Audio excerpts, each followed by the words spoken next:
Midnight एक ऐसा नाम था जो हर अपराधी को डराता था। यह नाम उस प्रतिभाशाली और रहस्यमयी जासूस का था जिसने असंभव मामलों को सुलझाने का हुनर रखा। उसकी सबसे अनोखी बात यह थी कि वह केवल रात के समय काम करता था।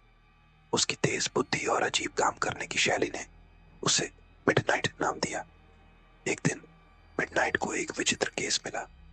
शहर के बाहरी इलाके में एक पुरानी हवेली में रहस्यमयी हत्याएं हो रही थी।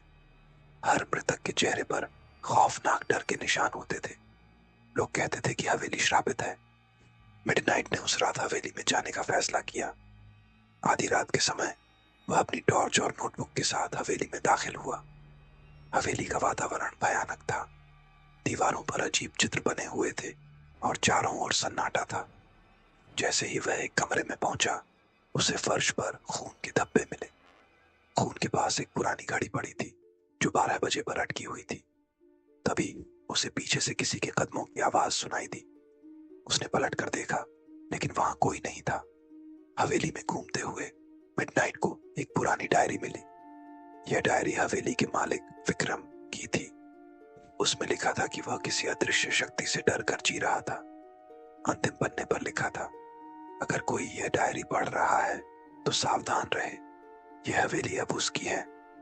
तभी कमरे में अजीब सी गूंजने वाली हंसी सुनाई दी।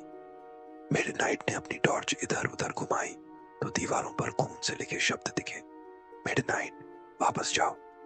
अगले कमरे में जाते ही दरवाजा अपने आप बंद हो गया। कमरे में चारों ओर काले धुएं जैसे साए घूम रहे थे। एक साया अचानक मिडनाइट के सामने आकार लेने लगा। वह विक्रम का भूत था। उसने कांपती आवाज में कहा, तुम यहाँ क्यों आए हो? यह जगह श्रापित है। मिडनाइट ने उससे पूछा, कौन तुम्हें श्रापित कर रहा है और इन हत्याओं के पीछे कौन है? विक्रम ने कहा, यह हवेली एक पुराने संत के श्राप का शिकार है। मैंने लालच में आकर उनकी समाधि पर यह हवेली बनवाई थी। तब से उनकी आत्मा यहाँ भटक रही है। वह हर उस व्यक्ति को मार देते हैं जो इस हवेली में आता है। अचानक कमरे की दीवारें हिलने लगी। एक विशाल लाल आंखों वाला साया कमरे में प्रकट हुआ। उसकी डरावनी आवाज गूंजने लगी, तुमने यहाँ आकर बहुत बड़ी गलती की है मिडनाइट। मिडनाइट ने अपने हिम्मत को संभालते हुए कहा, मैं यहाँ सच जानने आया हूँ। अगर तुम इस जगह को श्रापित मानते हो तो तुम्हें शांति चाहिए। मुझे बताओ, तुम्हें कैसे मुक्ति मिलेगी? साया कुछ देर शांत रहा और फिर कहा, इस हवेली को छोड़कर यहाँ से जाओ। इसे पूरी तरह से नष्ट कर दो, तभी मेरा श्राप खत्म होगा। मिडनाइट ने अगले दिन गांव के प्रमुख से बात की। उन्होंने तय किया कि हवेली को जलाकर संत की आत्मा को मुक्ति दिलाई जाएगी। हवेली को जलाने के बाद वहां होने वाली घटनाएं बंद हो गईं।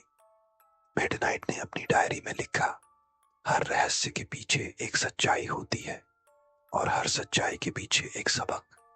लालच और अपमान से बचना ही सबसे बड़ा समाधान है।